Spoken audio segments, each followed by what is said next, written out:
This is my voice. It can tell you a lot about me, and I'm not changing it for anyone. In NPR's Black Stories, Black Truths, you'll find a collection of NPR episodes centered on the Black experience. Search NPR Black Stories, Black Truths wherever you get podcasts. Hey everyone, you're listening to Code Switch. I'm B.A. Parker. Today, we're bringing you part 2 of a series where my mom and I go back to the plantation where our ancestors were enslaved. And I ask, how do we best honor our ancestors, and what kind of descendant do I want to be? It's an episode I'm really proud of, and in fact, this past March, I won an Ambie Award for writing it, not to brag, but it means a lot to me. Enjoy.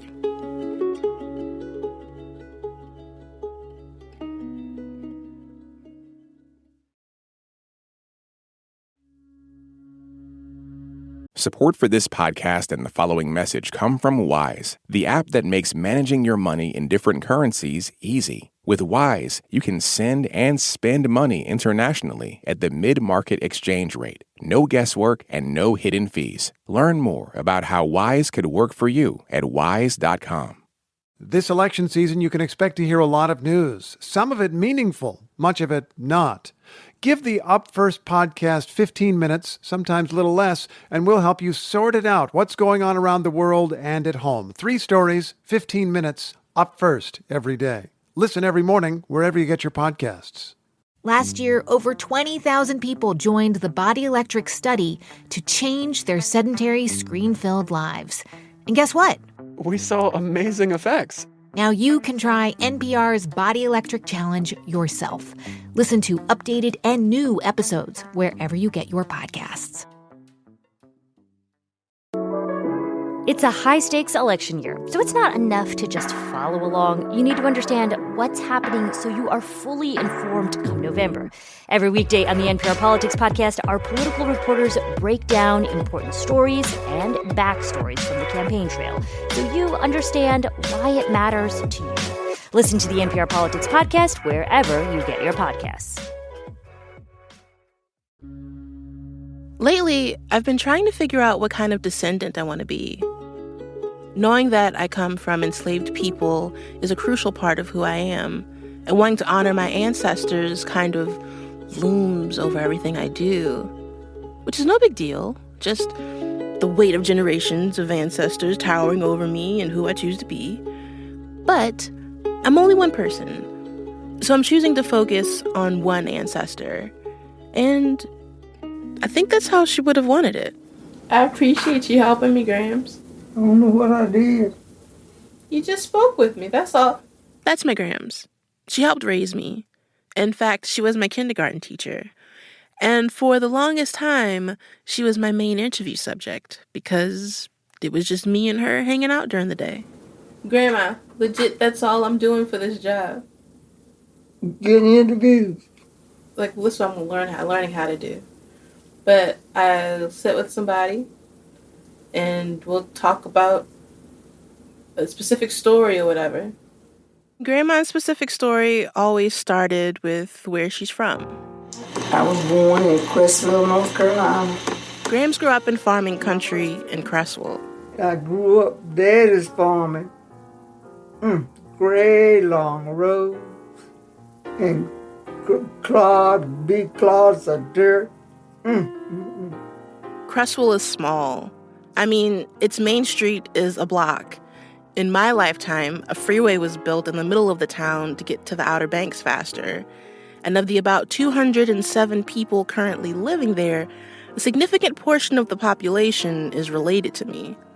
It's a place that my Grams loved fiercely. I don't care who don't want to come here. That's right, but I come. And on the edge of Creswell is a plantation. Somerset Place is an old slave plantation just out of Creswell.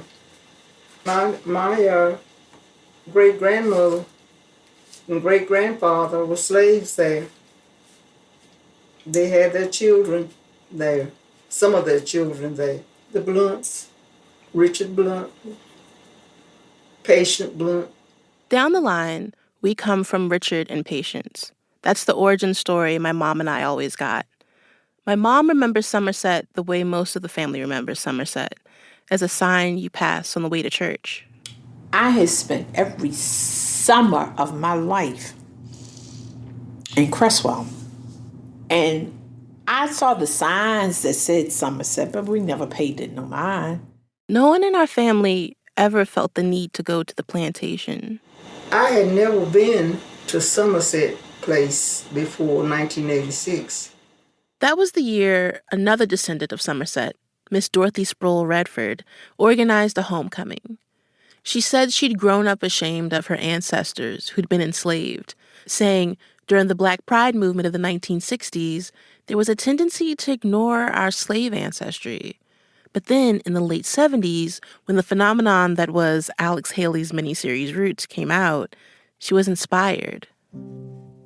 Miss Redford spent the next 10 years researching where she and other descendants came from and planned a reunion in August of 1986 for all the descendants of the enslaved she'd found from Somerset. There were a whole lot of people, and it was attended by both white and black. Oh, a whole lot of out-of-towners. Alex Haley was there. Oh, yes, it was national news. It was all across North Carolina. 1,000 descendants of slaves gathered today at the North Carolina plantation, where their ancestors worked more than 200 years ago. Media swarmed onto Somerset Place. Their ancestors came here as slaves, and they drained this swampland, and then they farmed this land, generation after generation of them, as slaves. Yeah, but you've been 21 families. You may not have caught it, but that was my Grams on NBC News coverage. In fact, Grams was interviewed by CBS Sunday Morning, too. Mommy calls and tells me that Bill Whitaker from CBS was coming to Baltimore to interview her and cousin Laura. And I was like, for what? She said they're doing this big thing down in Creswell, the descendants of the plantation of Somerset. The TV crew traveled with Grams from Baltimore to North Carolina. My mom went down with some of my grandmother's siblings. I took a bus with Aunt Louise and Aunt Lorraine, Uncle Haywood, from Washington, D.C. to Somerset. My great-uncle Haywood was heard trying to connect the dots between new family members. She said your brother is her grandfather. Right. It also was a homecoming. My family had this life-changing experience where they got to see long-lost relatives and confront their family's history in a way they never had before, even the more difficult parts. 2 direct descendants of the original plantation owner were on hand. I can't take any credit for it, and I hope people won't give me any blame for the fact that my ancestors lived there and owned slaves. I think we can only be responsible for what we do. For the 1980s, this was considered progressive. Just to have the descendant of a plantation owner meet the descendants of the enslaved. But hearing this now, it doesn't sound progressive. What I hear is a white woman taking no accountability for what was done.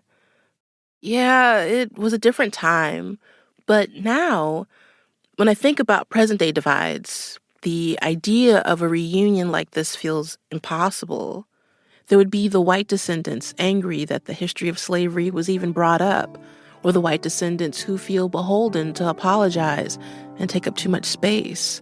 But over 35 years ago, when this homecoming took place, over 1,000 descendants of the enslaved, all landkin, were reunited to honor their shared ancestry.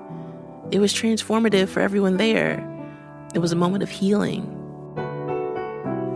It was a touching scene to see. You see the canals that slaves built and the trees that ran alongside the canal that the slaves set out. It was a new way of holding this history. I asked my mom what it meant to her. When you went, what had you anticipated? What did you think was going to happen the first time y'all went to this big event? I had no expectations. I was just going to be nosy. Because, like, when the bus pulled in, we were all taken aback, and we were like, oh, my God. As we were driving up to Somerset, those trees that the slaves had planted. The cypress trees? The cypress trees. They were all adorned with yellow ribbons.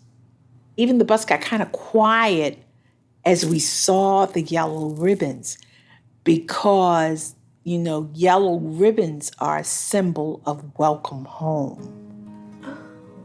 And so seeing the yellow ribbons, and we were like, oh, welcome home.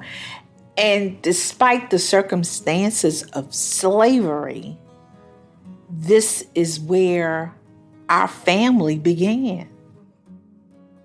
There's a bitter irony in coming from a place hell-bent on denying us our culture and personhood, becoming the actual wellspring of our culture and personhood. Somerset had become our linchpin. You weren't feeling sad. You were just feeling happy that all these people were related to you some kind of way. And then 2 years later, they had another reunion. I took you. You were born then. You were running around the plantation like you owned it. As a toddler, I roamed around Somerset for the second homecoming. I've seen pictures, but have no real memories of it. Pictures of me running with other kids around a sign that reads, Site of Slave Quarters. Of my cousin Danny carrying me along the brick walkway past families wearing African prints. In the late 80s, Somerset held this place of great importance in the lives of descendants like my grandma and my mom. But since then, the point of the reunions, to connect people to their ancestors and their landkin, has been achieved. So these big reunions aren't happening anymore on the plantation. For my generation, that knowledge and connection is just part of who I am and how I was raised. That was this gift from people like Miss Redford and my Grams of holding all of my family's connections close and passing them on to folks like me. But I don't have that fountain of familial knowledge that my Grams had, or my mom. And if I'm not the holder of all this information, then what can I be? I'm learning that it's not just about holding the family tree in my brain. It's about the things that I can actually do.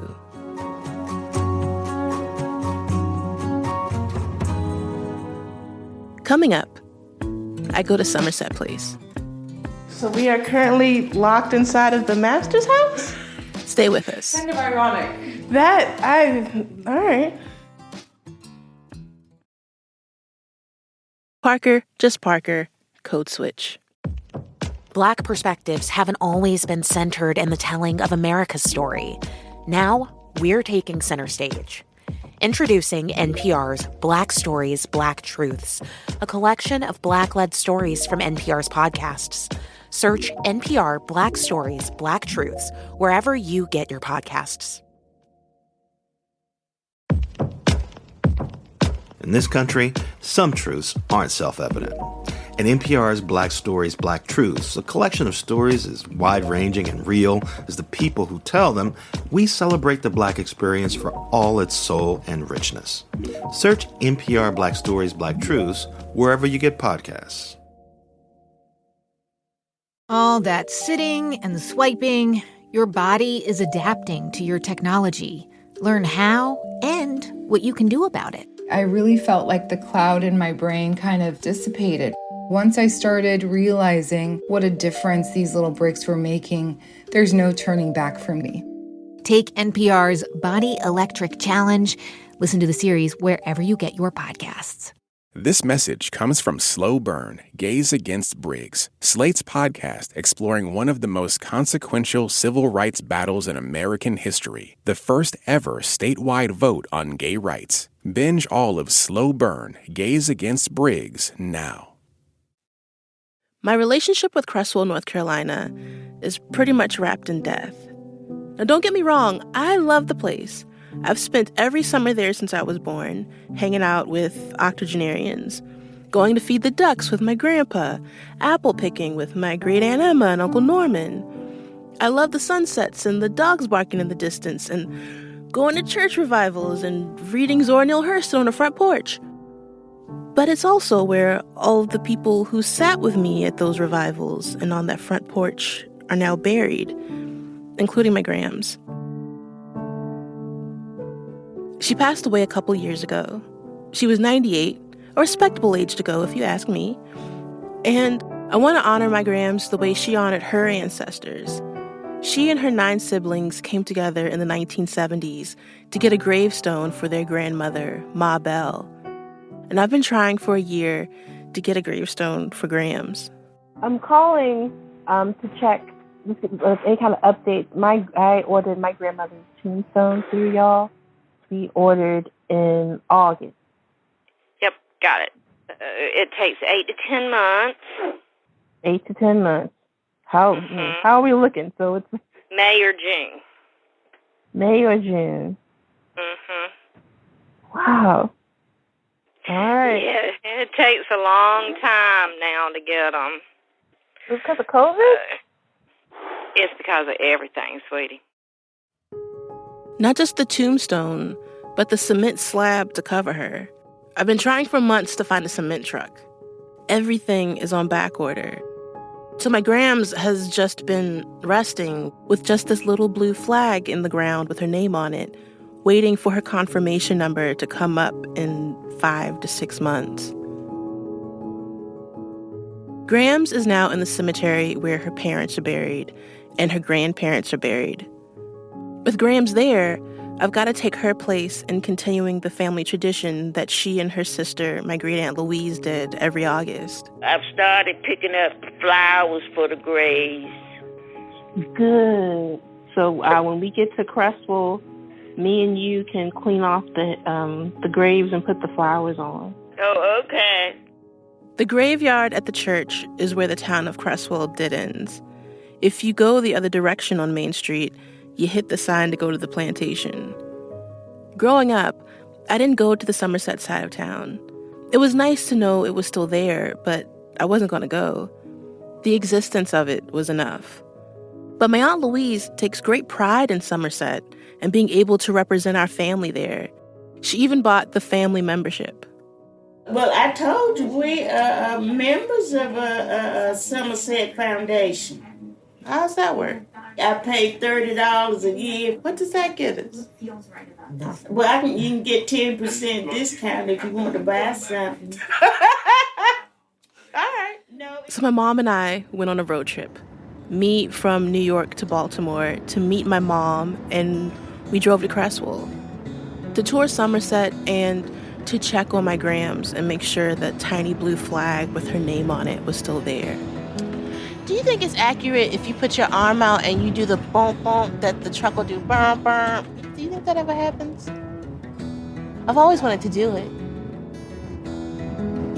You are not taking advantage of the road trip experience, Ma. I'm trying. Creswell is about 365 acres of land, and for a long time was my family's whole world. Let's see, Somerset Place exit 558. Oh, right. 558? Was that it? Yeah. And we'd almost forgotten just how small the town is. Just drove past the exit.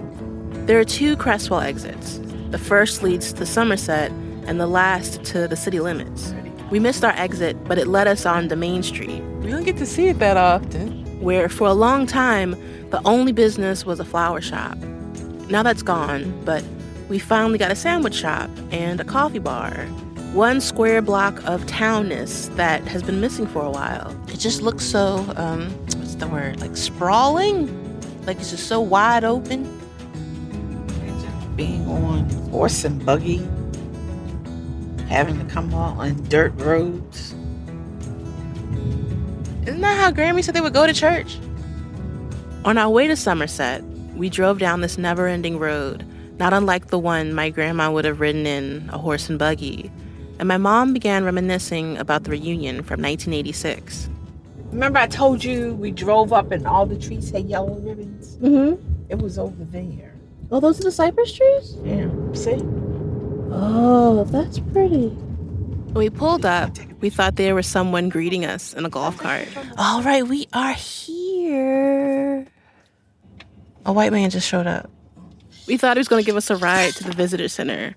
But no, he was just a groundskeeper doing his job. As we walked up, I was taken aback by the charming pastoral nature of the place. The kept lawns, the breeze from the lake, the birds sweetly twittering overhead. For a brief moment, I almost understood why wealthy white people get married in places like this.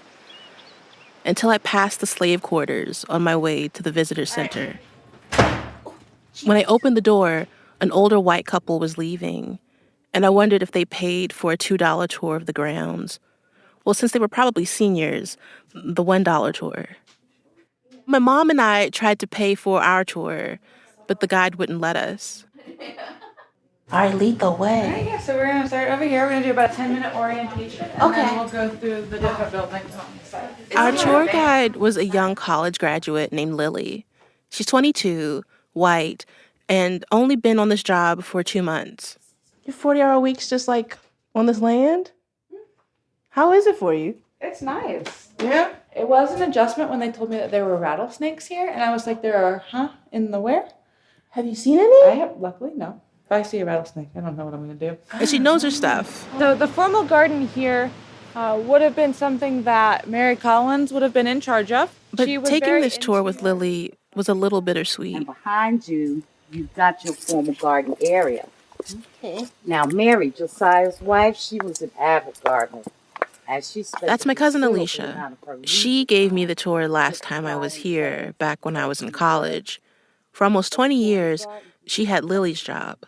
Alicia was one of my only direct cousins who lived in Creswell. She had a house across from the supermarket, and she really loved her job. Now, she's buried next to my Grams. I feel like I was my breath way more than I should for going up a flight of stairs. Hey, take a breath and take a sip of water. Yes. All right, then we can do the question. Wait, Lily was nice. What's over here? She just got her degree in forensic anthropology, but decided she'd rather be an historic interpreter right now. I found myself smiling a lot with her. Not in a weird way, just in a, I don't know how many Black people she's given a tour to today, and I guess I want her to be okay kind of way. And we were the only Black people there, so I kind of had to ask the question. I am curious, like, demographically wise, with the visitors, what do they usually look like? So it is pretty mixed. Yeah? In fact, we do get a lot of groups, especially of descendants that come here. Mm-hmm. A little bit more of the white population, but still a good amount of African American as well as other nationalities. I got you. I mean, the last time I was here, there was like an Australian couple that came here, and I was like, you came all the way from Sydney to come to Somerset? A family here that spoke French. I think there's a part of me that's worried about an influx of white people discovering Creswell, an overwhelming Somerset place with their curiosities, with their tourist dollars, with their land interests. I guess because when I stand at the canals, I see what that kind of curiosity led to before. Somerset's canals were built for transportation. It was a massive project foisted on the enslaved. The canals are 6 miles long and 6 feet wide, opening up to 30 feet when they reach the Scuppernong River. It was the job of those 80 enslaved Native Africans to hand dig this canal. And this was a project that started in 1786. And so we see that this was a project that was proposed to take 5 years to complete. However, the overseers here worked these individuals so hard that it only took 2.5 years. Yeah, and so there are stories of, at the end of the working day, individuals who were too tired to climb out of the canal, and their bodies were removed the next morning. Lily would later tell me a story that I didn't fully process at the time, about 2 sons of the plantation owners and 2 of the enslaved children having an accident in the canal. In 1843, in February, 2 of the boys, Edward and Hugh, were canoeing in in the canal with their two enslaved playmates, Anderson and Zacharias. An accident occurred in which the canoe capsized and all 4 boys did drown.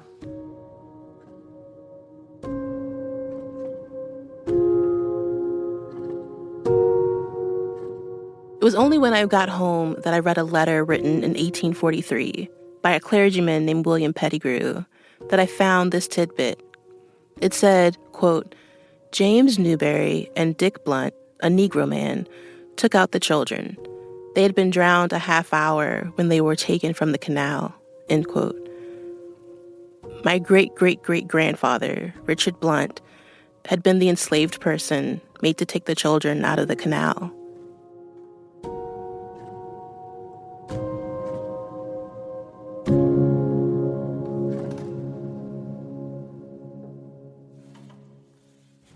It was here when my mom decided to sit down on a bench instead of going into the home of the plantation owner.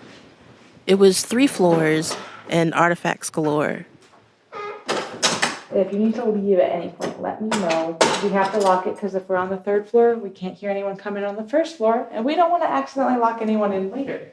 All right, so we are currently locked inside of the master's house? Kind of ironic. All right. I feel safe.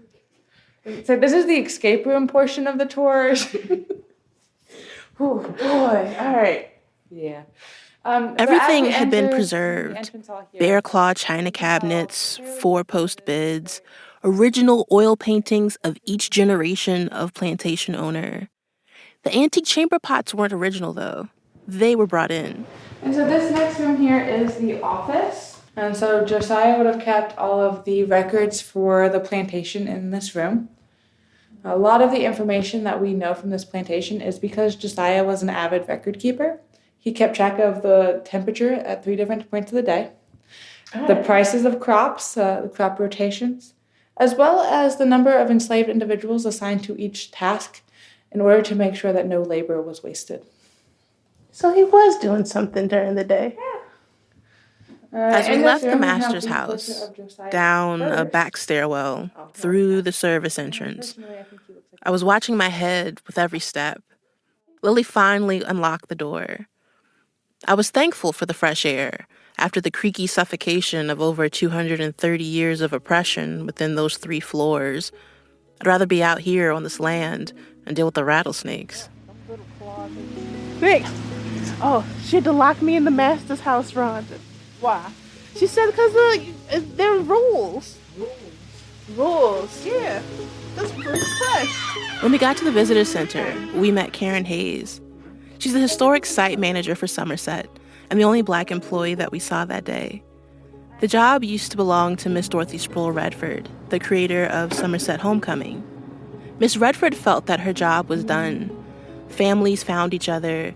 Descendants flocked to Somerset to pay homage to their ancestors. But they can't find those ancestors.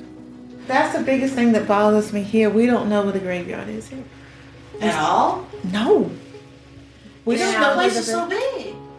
Right. That's the issue. Records show more than 400 people who were enslaved died at Somerset between 1785 and 1865. The owners of this plantation were such fastidious note-takers about the weather and the crops, and even those who died, but it was never passed along where these souls rested. Now, my great-grandmother was born here, but she's buried at St. John. St. John. Missionary Baptist Church.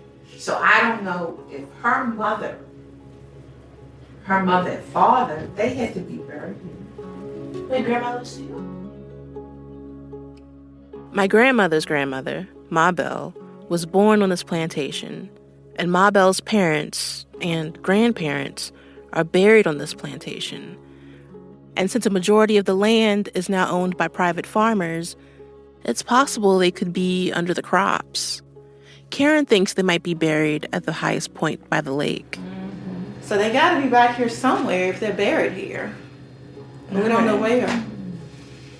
But I still can't lay a wreath anywhere on the property because no one seems to know where my great-great-great-grandparents are buried out there.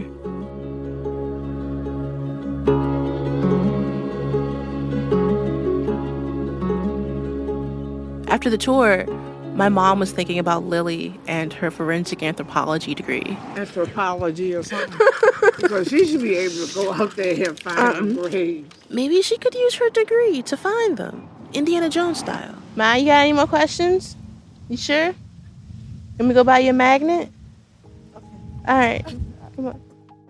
On our way out, I bought 2 magnets to commemorate the experience. We didn't use Aunt Louise's discount. On the straight line from the Somerset sign down Main Street, my mom and I grabbed a sandwich at Barnyard Betsy's. Hi!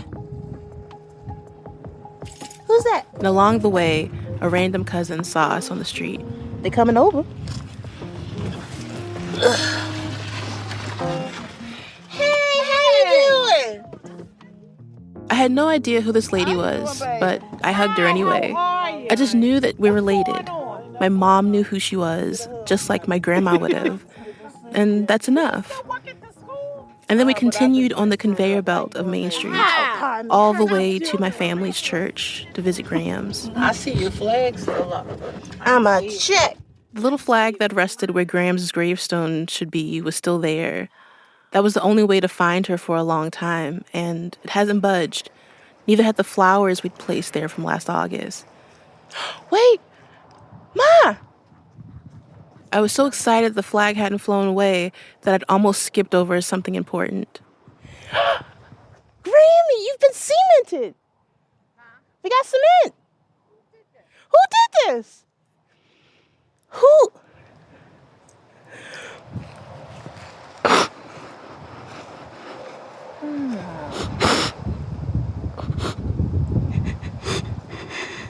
Someone had cemented my Grams, the slab that covers her from the elements. She was protected now. No more back order. I wonder who did it. I thank God they did it. I don't know.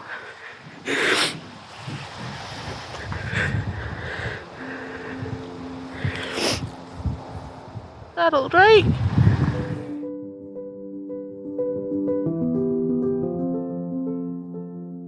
To honor my ancestors, this is what I can do. I can try to do right by my Grams. I can help my great-aunts buy flowers for the graves and sweep them off. I can call the gravestone people and ask what's taken so long.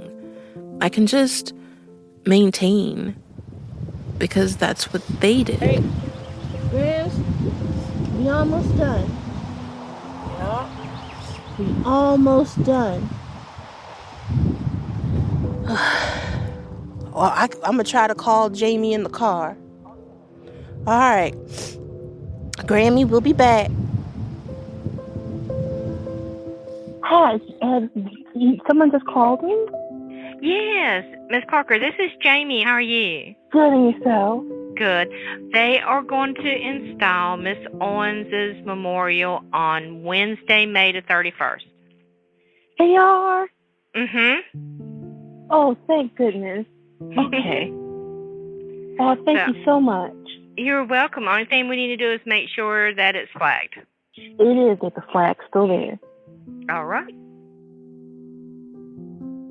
It only took the better part of a year, but I feel a sense of relief now because things are settled. I can honor my Grams in the way that she honored her family, even set a flower down for Ma Belle. For me, the town of Creswell can be both a family heirloom and a family tomb. And I'm fortunate that I know my family history and that I have this place that I get to go to once a year and pay homage. One day, I'll be old, and I'll still be coming back to this place because, as Graham's always put it, it's home. It's why I've got a slight southern drawl that I can't get rid of. It's ingrained in me.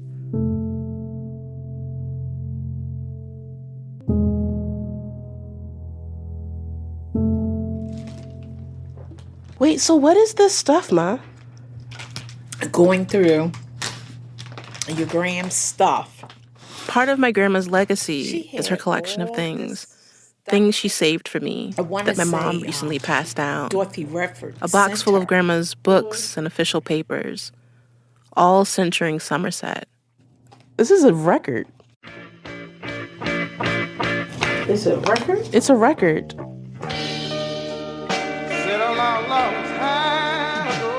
Another descendant, Jeffrey Littlejohn, wrote a theme song for the Somerset homecoming.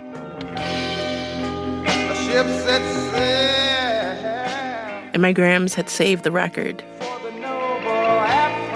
Even had it autographed. How your grandmother?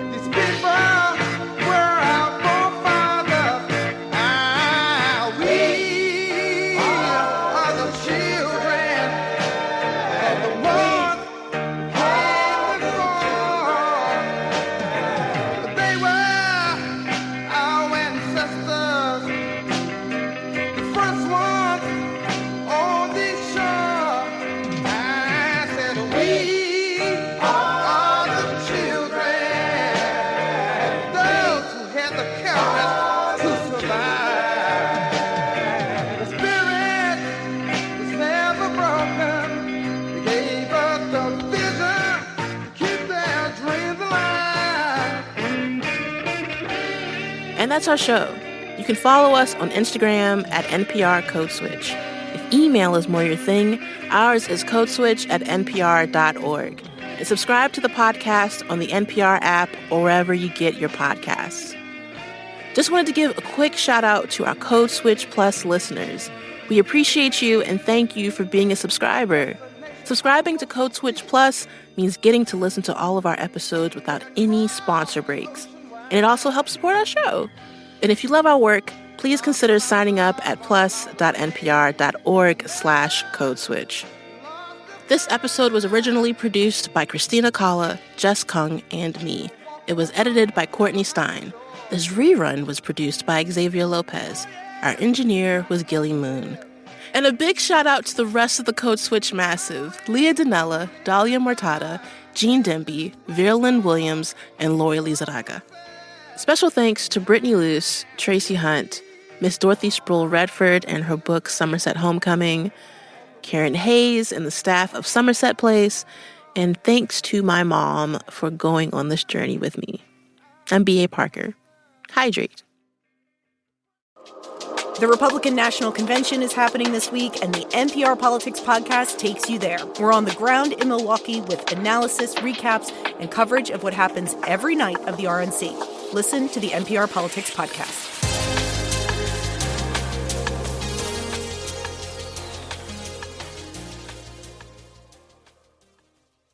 On the Inheriting Podcast. If you ask a Filipino American or Asian American who is Patrick Salver, they have no clue. Pat Salver was a Filipino civil rights hero, but his activism came at a cost. The FBI labeled me as a troublemaker. Now, his niece unearths his legacy. Listen to Inheriting from LAist Studios and the NPR Network, wherever you get your podcasts.